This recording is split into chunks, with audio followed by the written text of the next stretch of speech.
Welcome back to Tech Talk Daily, everyone. I'm your host, David Chen, and today we're diving into a topic that affects pretty much everyone: online shopping. It's transformed the way we buy everything from groceries to gadgets. Joining me today to share her insights and maybe some online shopping horror stories is my niece, Maya. Maya, welcome to the show. Thanks for having me, Uncle David. Happy to be here. And yeah, I definitely have some stories.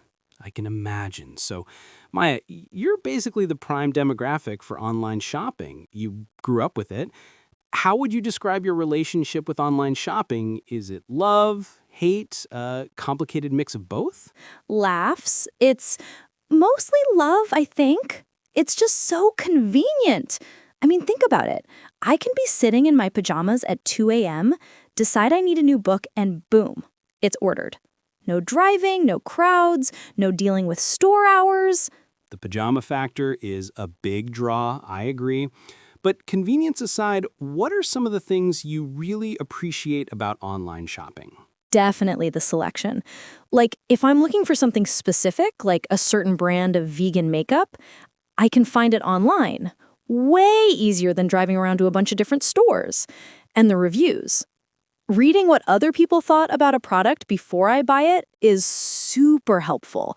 I almost never buy something without checking the reviews first. Good point about the reviews. It's like having a crowdsourced opinion before you spend your money. Do you find that you rely on reviews more for certain types of products? Absolutely. For anything related to beauty or skincare, reviews are essential. Also for electronics or anything technical, I want to know if other people had trouble setting it up or if it breaks easily. Clothes are trickier, though. You can't really tell how something will fit just from a review. That's a great segue.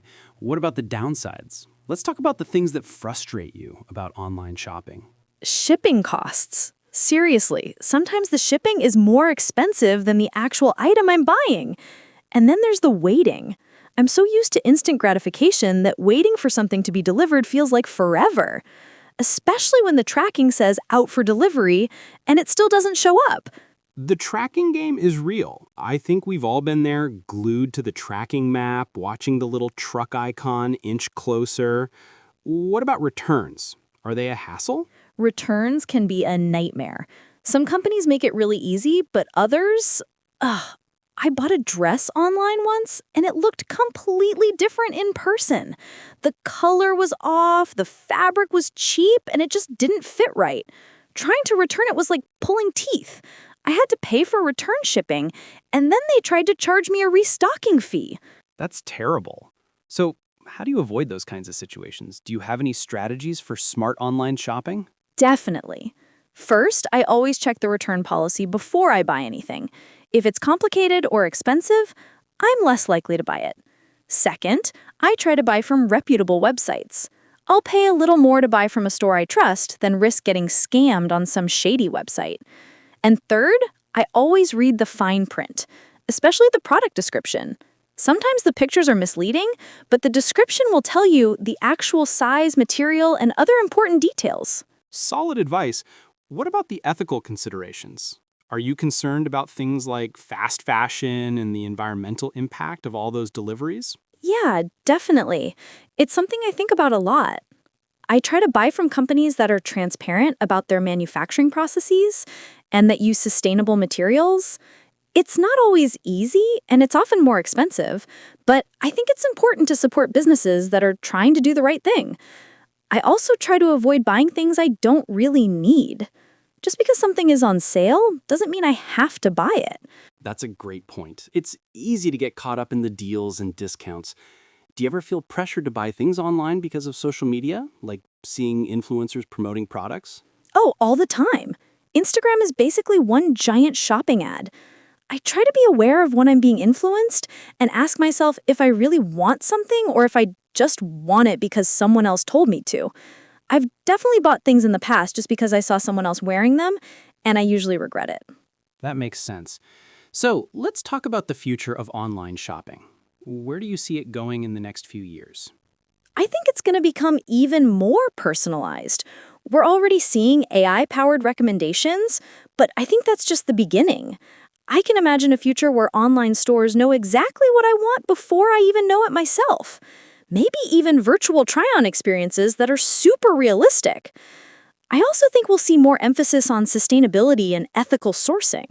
Consumers are becoming more aware of these issues, and companies will need to respond. Interesting. Any predictions for how physical stores will adapt? Do you think they'll become obsolete? I don't think they'll disappear completely, but they'll definitely need to evolve. I think we'll see more stores that focus on experiences like workshops or personalized consultations. And maybe more stores will use technology to bridge the gap between the online and offline worlds, like allowing you to scan a product in store and read reviews or see how it looks on other people. So a more integrated experience. Makes sense. Now, for a bit of fun, what's the weirdest thing you've ever bought online?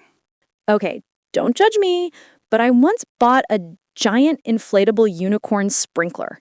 It was for a pool party and it was ridiculous, but everyone loved it. I can picture that. Okay, my turn. I once accidentally bought a life-size cardboard cutout of a celebrity. I thought I was buying a poster. It arrived in this huge box, and I had no idea what it was. Oh my God, that's hilarious. Who was it? I'm not telling. Okay, Maya, any final tips or words of wisdom for our listeners before we wrap up? Just be mindful. Think about what you're buying, where it's coming from, and whether you really need it. And always, always read the reviews. And maybe avoid buying inflatable unicorn sprinklers unless you're prepared for the consequences. Excellent advice. Maya, thanks so much for sharing your insights with us today. It's been a pleasure. Thanks for having me, Uncle David. And that's all the time we have for today's episode of Tech Talk Daily.